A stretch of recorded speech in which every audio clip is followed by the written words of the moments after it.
Hello, hello, hello. Welcome to another episode. I am so excited. We have Katie Gatti today on as she is the host of the podcast Money with Katie. I actually started listening to her podcast a couple years ago, maybe Oh, when thank you you. first started, I think. I Oh, so think it you was heard the voice memo on the phone phase of the show. Yes, yes, and, oh, how it has grown. So, it's awesome to have you here, and I'm excited to talk today. We are going to deep dive into investing. We're gonna do a little investing 101 class today.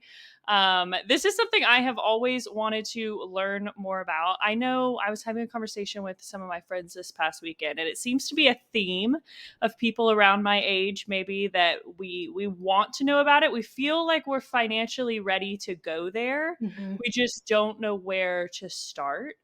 Yep. And it's just not something that was really ever spoken about in my house. Like I don't really know that my parents had much of an investment like Mm. background or knowledge or anything like that. So it's just not something that I had a lot of knowledge with growing up. And so I'm having to really take it upon myself to learn these things.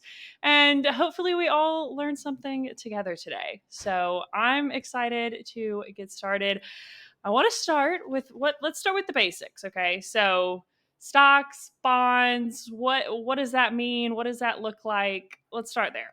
Totally. So before I even dive into that, I also want to just acknowledge what you just said about this wasn't something that you were taught or grew up around, which is so astoundingly common. It's far more unlikely that you would, or it's more unusual, I should say, to have the opposite experience where you grow up around a family that does talk about these things openly and does make it a point to teach you them.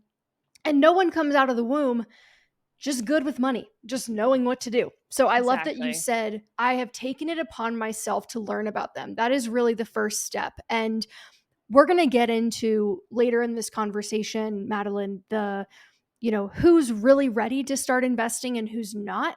But before we do, I'm so happy you asked about these basic fundamental building blocks of investing. So, yes, stocks and bonds. These are kind of the two, I'll call them the major asset classes that you're probably going to use to get rich. These are the things that you have access to as a retail investor, which is just a fancy term that means you're a non professional, regular person investor. And you can invest in tons of things. You can invest in real estate, you can invest in small businesses, you can invest in art and wine. There are plenty of things out there, but stocks and bonds are kind of like the two basic things that it's where most people start. And I think it's where most people should start because it is the most passive way to build wealth. So the difference is that when you buy a stock, you are literally buying, you've probably heard the term a share. You're buying a piece of a company, a very small piece of a company. And that small piece of the company entitles you to some of their profits, whether that comes to you back in the form of the value of your share rising or in a dividend payment, which is where they're, instead of reinvesting their profits into their business, they're going to distribute it to their shareholders, which is now you, a shareholder. And so you typically see dividend payments being very common with larger, more established companies. Think AT&T, think Coca-Cola. And you don't really see dividends, but you do see a lot of price growth with newer, hotter, techier companies that are still reinvesting everything into the business. So that's what a stock is at its most basic level. You might also hear it referred to as an equity, but if a company is public, they have stocks that the public can buy. So the difference between a stock and a bond is that a bond is kind of the opposite. You are actually loaning money to a corporation or a government. So you're giving them money, they are getting pay you a yield for that. They're paying you interest on the loan that you're giving them. So Oh. those are considered safer than stocks. They're less volatile. There's kind of a fixed yield that you can expect in that sense. And so there are corporate bonds, there are US Treasury bonds, US T bills. These are all fixed income instruments that are, generally speaking, less risky than investing in stocks. So typically, what this means is you're going to be, if you're in your 20s, your 30s, your portfolio is going to be primarily stocks. You're going to be probably 90% stocks, 10% bonds. And then as you get older, you're going to transition and you're going to start to reallocate towards that safer instrument, the bonds, the things that kind of generally what you're getting yourself into. Whereas when you're buying equities, who knows? It could go crazy, it could go really high, or it could go down. So you start out riskier and Mhm. get safer as you get older. Is there a rhyme or reason for that? Or Yeah, you okay. great question. So happy you asked that. So there is a rhyme or reason. The reason is basically that you are investing theoretically for the long term. So I think when people think about investing, sometimes they think about it in the standpoint of like, I'm going to buy this one stock today, and then when the price goes up, I'm going to sell it. That is Mhm. day trading effectively, which is not the same thing as investing. That's a little bit like gambling because you're trying to make bets on like what's going to go up and what you can quickly exchange for some cashola, make a quick profit. But it sounds like, oh my God, well, that sounds great. I want a quick profit. Yeah, well, it doesn't often work. It's very hard. And most people end up losing money, which is why, good Yes. personal finance advice does not recommend that. But, I had a nail tech actually, oh on the God. topic of day trading. I had a nail tech who every time I went into the nail salon, he had 3 iPads up and he was watching his stocks. On like 2 iPads he had stocks, and then on the 3rd one he said that he kept research up all the time because he had to know what was going on with these companies like in real time because he was constantly buying and selling. He said that day trading was his side Oh job, I guess. I was like, that does not look fun. man, it not only That's is it not fun, but I would like check in with that guy in 10 years from now. right? The the vast majority of people who do that underperform just standard buy and hold investors who are going to pick an asset class, they're going to buy it, they're going to continue to add more cash to it over time, but otherwise they're just going to sit on it and the value is going to go up. It's going to compound. It's great.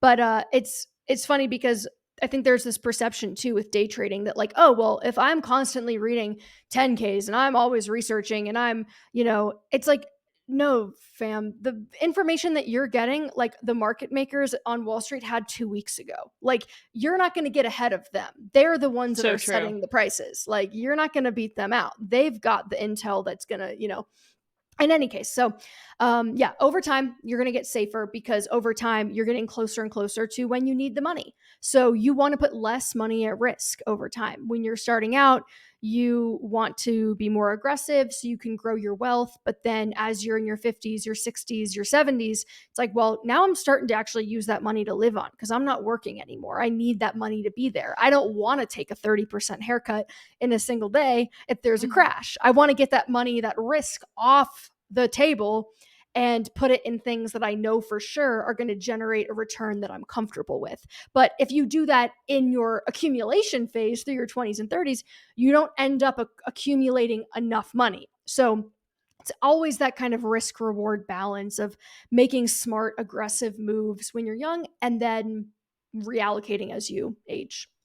So there's 2 ways with stocks that you can make money. You can either sell them Mm. and sell them and make money, or you can get dividends every Yeah, year. Okay, so those are exactly. the 2 ways. Okay. Yeah, Okay. Perfect. That makes exactly sense. right. So you'll get Okay. your and your dividends, the dividends that these stocks they're throwing off every year, it's taxed like income. So whether you reinvest them or not, we'll get into taxes a little bit later too, but that's a really good way to put it, is that like there are two ways to make money. And obviously, let's take me for example. I've been investing since 2018 and I'm 28 years old. So I haven't touched any of my investments. Like that is all in my mind. I'm like, I'm going to use that stuff when I'm like 45 or 50 years old. I'm still just shoveling money into that system so that, I'm phrase dollar cost averaging in, meaning like as the price is moving up and down that your nail tech is watching every day, the red and the green, it's like it doesn't really matter. I'm just buying in no matter what the market's doing because I have a set cadence that I'm contributing more over time that I know is going to compound over time. And, it's basically this principle of like, your interest is going to earn interest. Your money is going to make money for you. That's really the snowball that you want to be taking off in your favor. Okay, that makes sense. So I hear people talk about ETFs, diversification. Mhm. What those are like buzzwords that I hear all the Yeah. time. So can we go there? For sure. So, great question. So, with stocks and bonds, those are like our first layer of building blocks. Now, we're going to almost like zoom up a level in your brain, right? So, you've got stocks and bonds on lock. Now, what? How do you buy them, right? What is the proper way to buy them? That's where index funds or ETFs are going to come into the picture. So, we're going to zoom out a level. We'll talk about index funds first. Index funds are basically this vehicle, this investment product that it's technically something called a mutual fund. So mutual Okay, I fund know that is, one. yeah, it's something where it's like a bundle of stocks. It's not just one stock. So you probably have heard of the S&P 500. That is Yes. the 500 largest companies in the United States. And the S&P 500 is what we call a benchmark. It's kind of like the standard against which everything else is typically judged for whatever reason. So that index of 500 companies is very, very popular when sold in an index fund or an index ETF. It's the difference between them mechanically is really not important for a standard retail investor. Like the differences are not significant.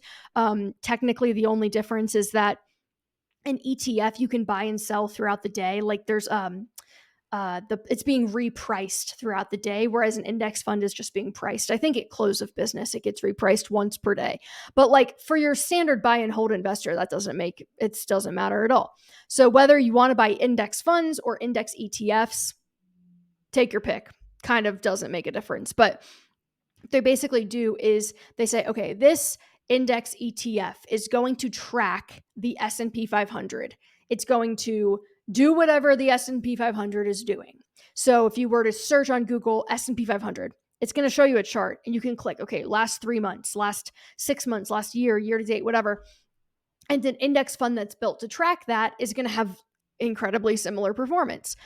You can get an index fund or an index ETF in pretty much every flavor, and they're constructed by a portfolio manager who is trying to, do the best of their ability to fulfill that need. So maybe it's you are going to buy an emerging markets ETF. That's a very popular index that tries to invest in economies that are still developing, so not your developed nations, so to speak. You could buy international ETFs that are going to invest in companies that are in Western Europe, right? That it does not include the US. But so there's a whole bunch of different ones that you can buy, and we have really in-depth episodes on the Money with Katie show about how to build a diversified portfolio. So, diversified, you mentioned that word. That just basically means that you're not putting all of your eggs in one basket. So, you want to be careful that, for example, in 2022, if you were like paying attention to the news at all, you know that it was like, oh my God, the stock market is crashing, the S&P 500. It's like going down, down, down. Well, year to date this year, it's up like 14.5%, which is crazy. But it's super interesting because, like, that day-to-day noise and movement and that's all being driven by, in the S&P 500, just a small number of companies.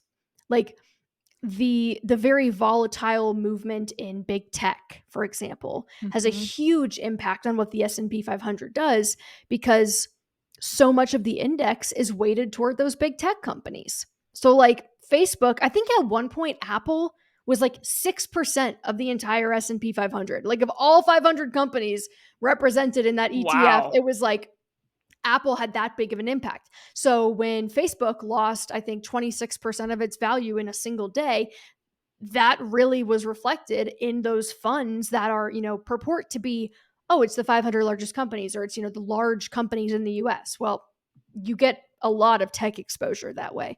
So diversification is basically a way that you make sure that you are not overly exposed to any particular company or sector that might be, subject to the same types of like sentiment swings and regulation changes. Another typical example of this is sometimes people will just invest in the company they work for. that's very risky because now your paycheck and your net worth are tied up in the success of one single enterprise. Like that is Oh, incredibly risky. So you typically don't want to invest any more heavily than you would need to, or than you would just by buying index funds in the company that is paying you. Because it's just kind of doubling down on like your exposure to whatever happens to them.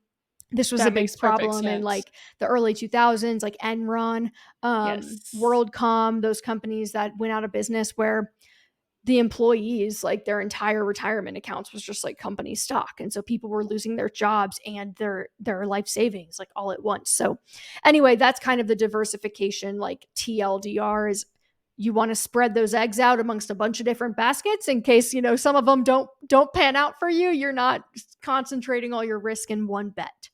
So are these fairly low maintenance? Like when you put money in, do you really have to worry about like how often do you keep up with your Oh, investments? great question. The lowest of maintenance. I don't keep up Okay. with anything. I That's what I'm basically talking about I right there. use a platform called M1, Okay. and it's called M1 Finance. This is not sponsored. I think they are going to sponsor some of our stuff because I've been talking about them for a while now, but this is a completely organic plug. Um, I have a lot of money in at M1. A lot of my net worth is with them, but they basically allow you to do this cool thing where you can build what they call a pie. And that's really just like a fun term for like your portfolio. So I can set up my pie and say, all right, I want 25% of my money to be in the S&P 500. I want 15% to be in real estate. I want another 15% to be in small companies. And then the remaining, I'm trying to do fast math now, I'm not very successfully. The remaining, let's see, I've got the remaining 20% I want to be in international or something, 10% international, 10% in bonds, what have you. And then once I make those allocations, those are what I'm holding on to for the long term. So I'm not then going back to check and be like, okay, this one's down this week. I should move some things around. Like, no, that's my allocation. I will rebalance the portfolio. So if like at the end of the year, if one thing is like wildly outperformed, and now let's say I wanted something to be 50% of my money and now it's 60, I might sell some of that off to then like get my allocation back in check so all the percentages are correct. But I'm not actively doing anything besides adding more cash, just like putting more money into the account. And so it's getting spread out and invested into all those different places. But like that is the extent of the activity that I'm doing as like a buy and hold investor. I love that because I feel like so often, at least my mindset has been growing up that investing takes so much effort that you really have Mm. to understand what you're investing in and how the market's moving on a day to day basis. And you see people watching the news and watching what the stocks are doing Yeah. at the bottom of the screen. And like, that's what it always felt like. So it's nice Yeah. to know that, like, no, there is a much more hands off approach to it. Oh yeah. No, it's honestly could not be more passive for regular people to build wealth this way. It's quite astounding actually, and it kind of goes against like all the principles that you would think about having to work hard and put in more effort to get better outcomes. Like the paradox is that typically the people that are doing more and interfering more and taking more action, more making more trades, they are doing worse off than those that are just like, all right, these are my investments, just going to keep adding more money, not going to look at it again. Um, and so there are also platforms like Betterment and Wealthfront where Yes. those are even easier because you don't even have to select your initial holdings. You just tell it, I'm this old. This is when I need this money. This is how much money I want to have. And it will put you in a diversified portfolio. So then you can see, like, okay, I'm in, these are my holdings. This is the percentages they have me in. And you can manually adjust it if you want to, but you wouldn't have to. So it's actually pretty Wow. amazing that like in 2023 you quite literally don't have to know anything about investing to have like a professionally diversified portfolio in literally minutes. That's incredible. So those are the investment are there any other investment vehicles to touch on? Yeah, so I misspoke when I said vehicles. So that's my bad. They're when I was talking about index funds, I was thinking of like a product, but investment vehicles are technically something a little bit different. So Okay. when we're talking about the vehicles, we're thinking about what I like the flower pot analogy, so humor me. The index funds are like the seeds that we're planting, but we have to plant the seed in something. And so you have a plethora of flower pots, so to speak, to choose from. You have a 401k, you have an IRA, you have potentially a 403b if you work for like a nonprofit or something of that nature. You might have a simple IRA. Like there are like these qualified accounts that you've probably heard of. They all have fancy numerical alphanumerical names. Then there are also taxable brokerage accounts, which are kind of like, I think of that as like the catch-all flower pot. Like you don't get any fancy benefits for using this one, but you also don't have any penalties or restrictions either. So we can start with something like a 401k or an IRA. Yes. One your employer is going to give to you, the other anyone with earned income can open. So that individual retirement account, IRA, there is a limit every year to how much money you can put in it, how much cash you can add. In 2023, that limit is $6,500 per year. And then when you have something like a 401k, that is your employer offering you access to one, an incredibly valuable flower pot to have access to because it enables you to put a lot of pre-tax money into it, which means translation, any money you invest within that vehicle, in that flower pot, you're not going to pay any income tax on this year. So if you are a high earner, like you're in the 24% marginal tax bracket or above, uh, you are going to see significant tax savings by utilizing that flower pot, planting your seeds in that one. So the limit in 2023 is like $22,500. So if you were to fully utilize that and you're in the 24% bracket, your total annual federal tax bill for the year is going to be roughly $5,000 lower than before, which is Wow. not insignificant. And there are other types of fancy flower pots that are only for self-employed people, like the solo 401k, the SEP IRA. We have a lot of content about those, but the main thing to know is that anytime you have access to a qualified account that the government is putting a limit on how much you can put in it, that's a good signal that that is some good stuff that you want to utilize. If they're going to put a limit on how much you can put in, you want to go right up to that limit, right?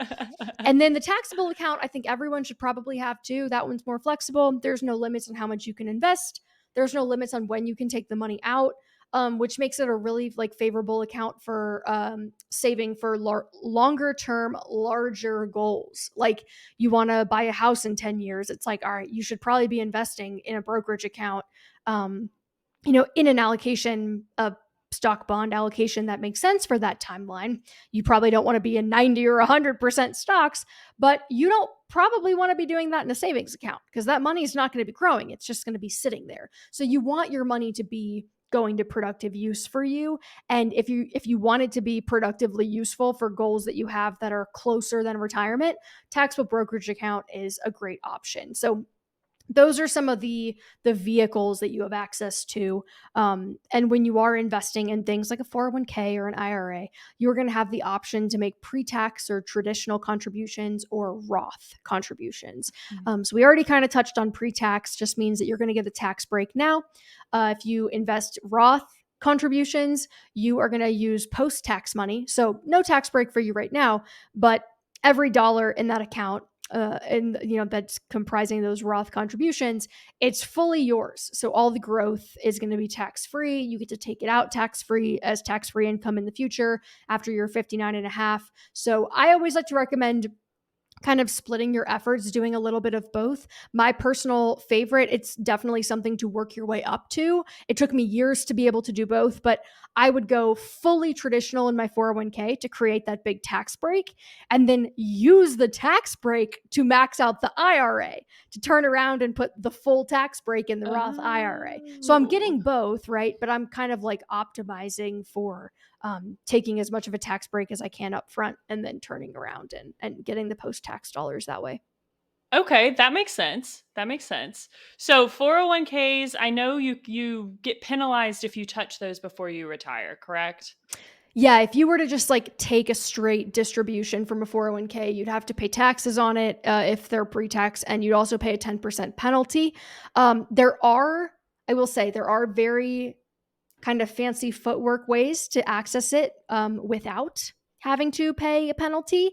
And so if you're interested in learning more about that, I don't want to go too deep today. Just, for your listeners that are like, I'm not trying to get the like SAT level class right now, but if you want to listen to our podcast episode, Money with Katie, Never Pay Taxes Again, I think it's called, or like Love that. how to pay no taxes. And yeah, it's how to pay no taxes in early retirement. I And need to go listen to that one. yeah, it's basically like, you know, you want to retire when you're 40? Cool. Here's how you're going to use your retirement accounts at that age without being penalized and without paying taxes on them. And it's really just exploiting loopholes in the tax code effectively. I'm going to have to go listen to that. Yeah, it's a good one. So, that's awesome. Okay, so do you recommend that, say, your emergency fund that you Uh-huh. want like for right now, so that if anything happens, maybe keep that in like a high yield savings account type of Yep. situation, Yep. and then use your stocks and bonds, ETFs, mutual funds, that Mhm. sort of thing for maybe like a 5 to 10 year type of deal? And Mm. then like 401k for long term. Is that kind of how you think about it? So close, yes. So the Okay. only distinction I'll make is that you are buying mutual funds, index funds, ETFs, what have you, inside the 401k. So the 401k is just the vehicle for the long term, but like the actual investments themselves are the same. So Oh, think about okay. it like you have, yeah, it's kind of that's why I like the flower pot analogy, because it's kind of Yeah. like the flower pot itself, the 401k is not the investment. It's just like the container that you're putting the investments in that like treat them more favorably. But like otherwise, you're completely correct that yes, the 401k is like, think about that for the long term. Think about the IRA for the long term too. And then think about the taxable brokerage account as like everything in between. So if you have multiple Gotcha. goals, when you have your emergency fund, absolutely keep that in a savings account or money market funds, something that's going to be really safe, that's going to have like predictable yield, that you're not going to be worried about losing if the stock market starts really like becoming volatile. And I think most people that I speak to that are really good savers, they have this issue where they almost oversave. Like they have the emergency fund and now they're like, I have $100,000 in cash. Like, And it's just sitting am there. I ready to invest? It's like you were ready to invest $60,000 ago, my friend. Like, so I think that there's a really valuable lesson in being like, okay, I have my cash cushion, I'm good, I am ready now to put additional savings to productive use, put it to work, get it in the market, get it earning more money for me, investing it in things that are going to go up in value beyond the pace of inflation, right?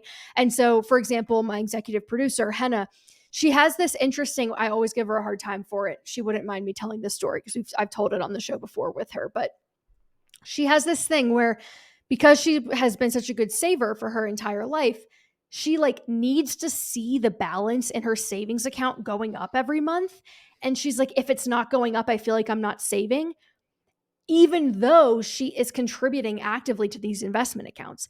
And so I think a useful way to visualize this is like the savings account is not something that you should always be continuously contributing to. Once you have the cash buffer that you feel good about, that is going to support your spending, that's going to support you in emergencies, typically this is between 3 to 6 months worth of your monthly expenses. I would say, to throw a number on it, for most people, this is somewhere between $15,000 and $30,000. Like 15 probably at the low end if you're like a renter that doesn't have kids, maybe 30 to 40 at the high end if you're a homeowner that does have children. Obviously, you probably know if you are in a more financially advanced position than that and you need to have more cash, like if you have 10 rental properties, you should probably have a lot of cash on hand because you could be fixing major repairs that are 15 or 20K a pop. So you'll know if you're in that boat. But if that's not you, like you don't need to really be worrying about adding more cash to that pile. It's like that's kind of a checkpoint on the checklist that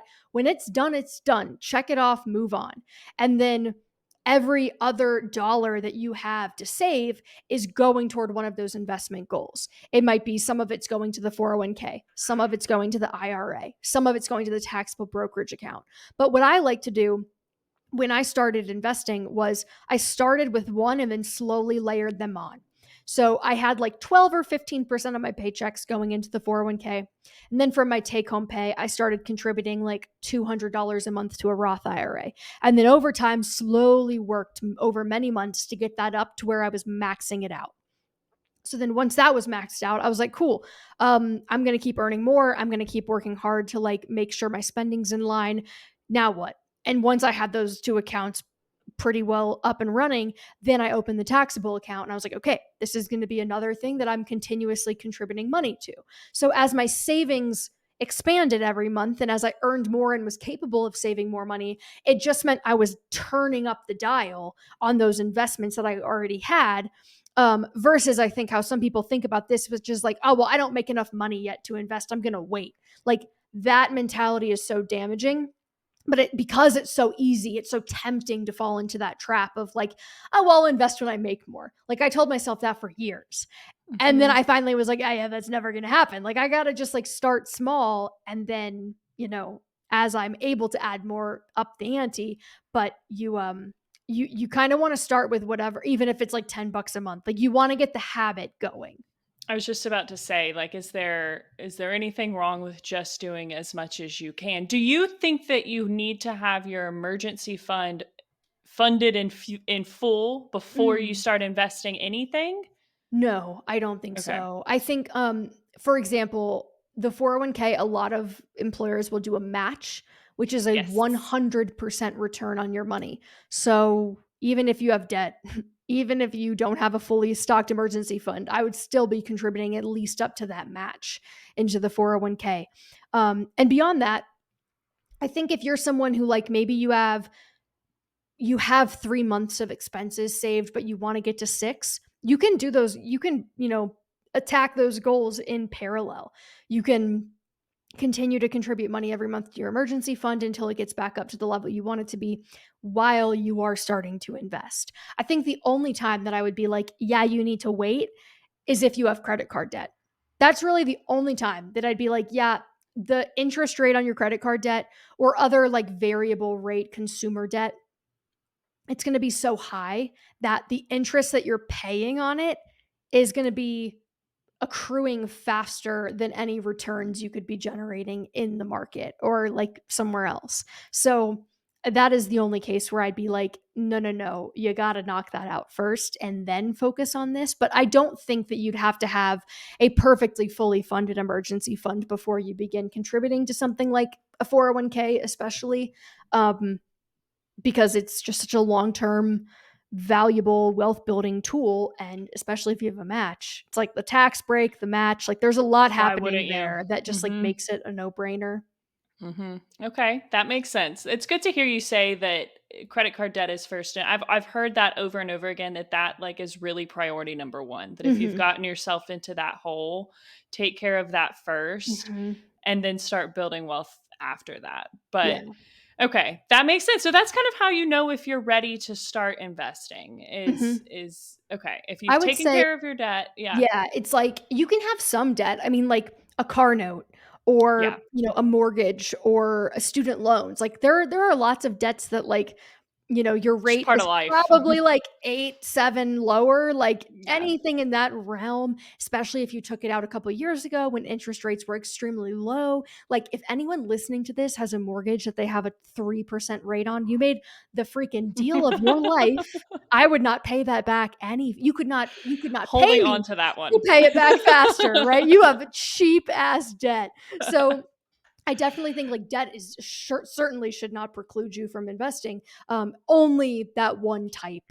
And I think, yes, you want to have enough cash on hand to weather emergencies or like what I would call a financial storm.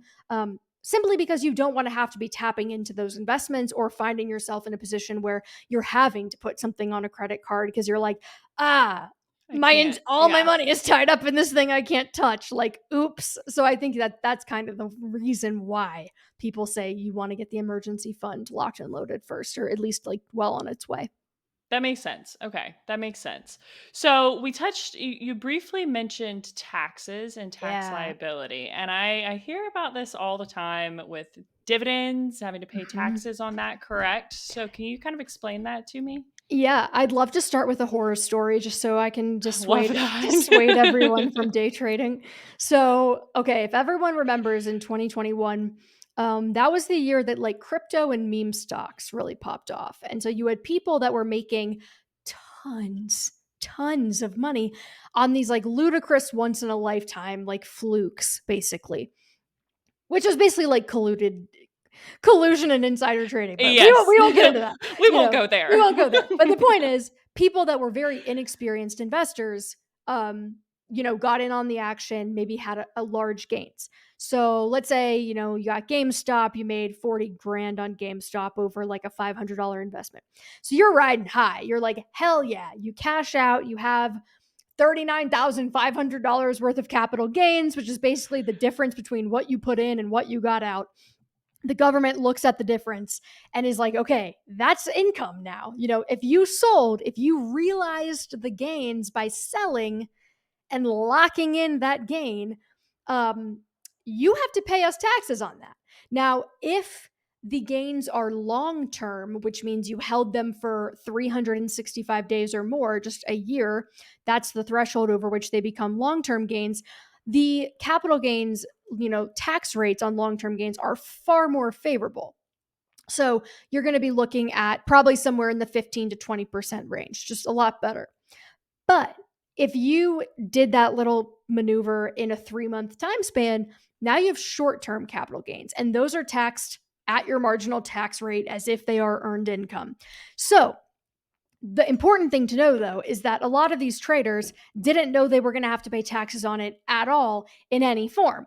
So they're not thinking, oh, I have an extra $40,000 now that in 2022, like I'm going to have to report to the IRS and pay 20% on. Like I'm going to have a Oh $10,000 tax no. bill now. But what happened and why it's a problem is that many of those same people turned around and reinvested their $40,000 of earnings into things that then, if you know what happened in 2022, everything crashed. Busted. So Yeah. many of them realized gains that they owed taxes on that they then promptly lost in 2022 and then got a $10,000 tax bill and said, I don't even have the money that I earned. Like the gains are gone, but you still locked in the win. Like you locked in the gains. So you have to pay the Oh, tax. yikes. Okay, yeah, that's So you can get yourself ooh. into a lot of trouble if you don't know how it works and if you're not, informed as to what your tax liability is going to be. But for most buy and hold investors, this is not a concern because you're not making these major swings. You're just adding more and more money. So if I've been investing for 5 years and I've never withdrawn, or really it's really less about withdrawing funds and more about selling them, just realizing the gains. But I've never done that. So like I've never had to pay long-term capital gains on any of the earnings, where I think if I were to log into my portfolio right now, I have no idea how much it's up over time, but I would estimate probably 20% of it is like capital gains, but I haven't paid taxes on them yet because I haven't sold the underlying holdings. But the dividends are different. The dividends you have to pay taxes on every year. So what's going to happen is usually dividend yields are like between 2 and 3%. So it's not a crazy amount of money. Like if you have $100,000 portfolio that is kicking off a 2% dividend, you have $2,000 in dividends, which means you're paying probably 15% on $2,000, which is like a far more reasonable amount. But you have to have a pretty large portfolio before the dividend tax bill is going to be substantial. But that happens every year. So what'll happen is sometime in like late January, early February, your brokerage firm is going to send you a form in the email or in the document center of the brokerage firm account. And it's going to be called a 1099 div, which stands for dividend. It's going to lay out in that form. Here's how much this investor reported in qualified dividends, non qualified dividends, capital gains that were long term and short term capital gains for last year. And then the IRS will do their thing. Technically, you'll do your thing. You'll plug it into the software. The software will tell you how much you owe because the IRS likes to make us work for it. And then you'll, pay the bill. But buy and hold long term investors typically do not have tax surprises in the same way that like inexperienced day traders might have tax surprises, simply because you're just not doing enough. You're not selling. You're not getting in and out of things in a way that would mean that you would suddenly have like oh crap, I realized $100,000 of gains that I didn't know about. Like that doesn't happen in the long Happen, yeah. term. Would there really ever be a situation in which you would buy a stock and sell a stock within that year? If you're just a normal everyday I think some people like to buy and sell individual stocks for fun. Like for fun. they'll be like, "Oh, I'm going to allocate," and this is totally fine by the way. "I'm going to allocate 5% of my portfolio to stock picking, and I'm going to buy stocks that I like, and I'm going to see just for fun if I can outperform the other 95% of my holdings that are in boring index funds." So yeah, if in that case someone might. I would say that as a matter of like letting basically statistics and history direct you, that's not something that I would feel compelled to do unless you're like, no, I like love it. Like I want to do this with my fun money. I enjoy it. It's like if that's like, oh no, thank you. Like for me, I'm like, no, thank you. I don't Yeah, want to fuck no. with that. I don't care. Like Same. I have no interest in buying and trading. Like I want to make as much money as possible and then funnel all of that money into the boring investments that I know are going to work. Um, but I think sometimes you might be a boring buy and hold investor that finds out that like, oh shoot, I invested money in this brokerage account that I thought I wasn't going to need and like turns out I need it. Darn it, I need to cash out. But at that point, like your earnings, if you're in it for less than a year, are probably not going Probably to nothing. be Yeah. very high. So like you probably won't have very much tax liability on the difference. Okay, that makes sense. That makes sense. Okay, I feel like I've grasped. Are there any I'm other like, high points that you feel like I can't think of anything else buzzword wise, I would but say high points wise, I kind of want to just lay out like how to build a healthy financial ecosystem. Because in my mind, there are like a couple big things that if you can get it right, you can kind of put it on autopilot and never think about it again. And you're going to wake up in 20 years and be like, oh my God, I'm a millionaire. Like, that's that fun. sounds ideal. So, like, it's kind of fun, right? So, in my mind, I kind of think about it in layers. The first layer is just like money that's frequently coming in and out. So, like, what am I spending? Where am I Mhm. spending? Me personally, I spend on credit cards. I have several credit cards that I use on a weekly basis. I have two Amex cards, the platinum card for like travel and more expensive things, the Amex Gold for food, because that's a good point multiplier. You get 4 points per dollar on food. Chase Sapphire Preferred card, which is kind of like a card I'll put like daily purchases on. You are the reason I have that credit Oh, card. hell yeah. That We love to hear episode, that. that is you are the reason I have that It's credit a card. great one. It's And a then great one. I have like a business card, like a Chase Ink Okay. Business Preferred card. So those are like the four that I use on like a weekly basis or like will rotate in and out of. But I don't want to have to be bothered to keep up with that. So I have all my credit cards set to auto pay. Every month, pay off the balance in full on the day it's due. But in order to know with confidence that anything I'm putting on those cards is going to be comfortably paid off by the number in my checking account, I do budget. I use an app called Copilot to aggregate and track my purchases automatically. So, like all of my accounts, all of my cards, all my liabilities, it's all linked to Copilot. So, if I'm swiping that card somewhere, a notification is coming up on Copilot and it is categorizing it for me. So I can budget at a glance with an app on my phone and just see like this is, what I'm spending. And so I know that my plan is to spend a certain percentage of my income every month. Like there's a certain number that I don't really want to go above in order to meet my savings goals. And so I keep an eye on it every day and I'll be like, "Oh, I just like bought something I wasn't expecting. Like I'm kind of like trending ahead of schedule." Or like, "Oh, I've actually been pretty good this month. We haven't traveled anywhere. We've like mostly cooked meals at home." I'm like, we could spend a little bit more if we wanted to and like still be good to go. So that's kind of how I interact with money on a daily basis. But I think once you kind of have that cash flow situation smoothed out where you know what you're spending, you have, kind of goals you're trying to hit, you're comfortably hitting them, that's when you can kind of automate the rest of the system. And when I think about that, I just think about what is coming in and when is it coming in. I'm getting paid on the 15th and the 30th. So I know that those are the 2 days of the month that like new money is going to hit the account. I know generally how much of that every month needs to be preserved to pay off the credit card bills that are kind of on a delayed cycle. It's June 21st. I paid a credit card bill today for money that I spent in May or in April even. So it's on a delay, right? But I kind of have a sense for like if I'm spending this much every month, roughly that amount plus some buffer needs to always be in this account so that if every card came due at the same time, it wouldn't matter. But anything in excess of that, I want it immediately going somewhere else and working hard for me. So for me, that means automatic contributions to my 401k to max that out. So I want that paycheck contribution taken care of. That means maxing out my HSA, which is a health savings account. That is also a good pre-tax vehicle that you'll have access to if you have a high deductible health plan. We have great content on HSAs if you want to know more, like dig in a little deeper there. But then it means that everything that's then coming to me, I have my brokerage account that is set up to have all the holdings that I wanted to buy.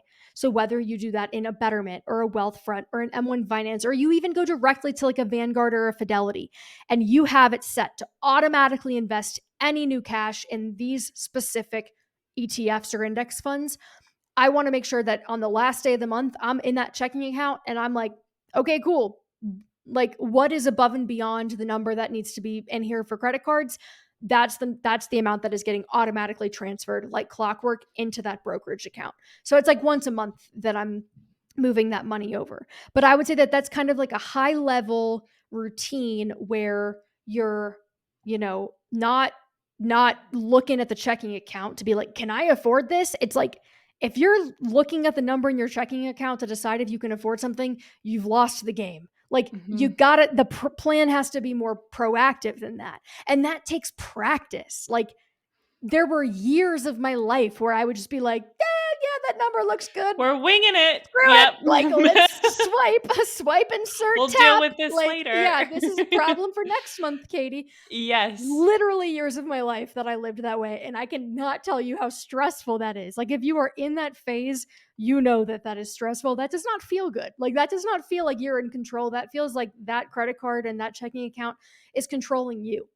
What you Yes. want to do is just look at money spent to date. Like, how am I tracking? If my budget is 5,000 a month and it's the 21st of the month and I've spent $4,900, something went awry somewhere. Like I Mhm. probably should not be like going on the shopping spree or like going out to eat tonight because I've clearly Mhm. like overspent somewhere. But I think if you have that intimate relationship with your money using an app like Copilot or Mint or whatever you want to use, whatever method works for you, you just have a much more in control They say relationship. knowledge is power, right? And like Yeah. I use the Mint app, so Mhm. I feel Great. like it's kind of the Yeah. same vibe.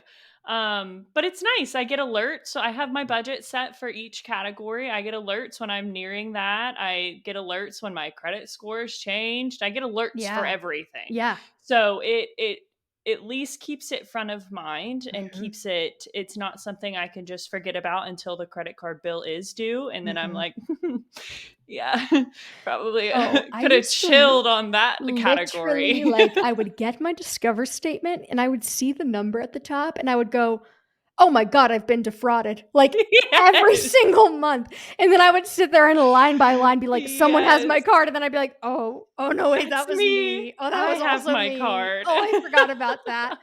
I'm like, "Someone needs to tranquilize me." But it just, like, Yes. came down to, like, here's what it was. It was the moment that I was like, you know what? I am making excuses because in my case, I was. Not everybody is. I don't want to put that on everybody. Some No, people for sure. truly do not make enough money to invest because they're underpaid, they're underappreciated at their job, and like they're making 15 bucks an hour doing For sure. backbreaking manual labor. Like that 100% exists. But hear me now, that wasn't me. Like I was making $60,000 a year working a cushy corporate 9 to 5 and just being like, yeah, I can't afford to invest. I don't have money left over at the end of the month. I'm not ready yet. But it wasn't until I was like, okay, no, let me get real with myself. The reason I don't have money left over every month is because I don't have a plan for the money. Like I'm just flying by the seat of my pants. And once I came to that realization and made a plan and like held myself to it, it was like unbelievable how quickly my net worth started to go up. Like just with like a little bit of intentionality and planning, things just kind of took off. And so I think that that was the moment that that's like the reckoning that I think a lot of people, when they finally have that, they're like, oh, damn, like I could make a lot of progress. Like, what am I Mhm, doing? But mhm. like I said, that's not everybody. Like the median income in the US is lower than 60,000 a year. 50% of Americans, the lower half, if you will, of Americans earn, I think, an average of like $12 an hour. Like it is It's so tough. pathetic. We have That such a is problem in this country with like not being willing to pay people a living wage and then having an economic situation where like housing is more expensive than ever, healthcare is more expensive than ever, literally everything you go buy in a grocery store is more oh expensive my than god, ever. yes. It's hard. Like it is really Mhm. hard and a lot of it is outside of your control, but I think that to the extent that you can optimize the things that are in your control and find ways to earn more, that is life changing. It really is. So I say all of this kind of in the broader context of like there are a lot of socioeconomic problems that keep people down, and being poor is very expensive. Like you have access to worse financial products. You are going to be subject to things like predatory lending. Like it is not nice out there for It's a people that cycle.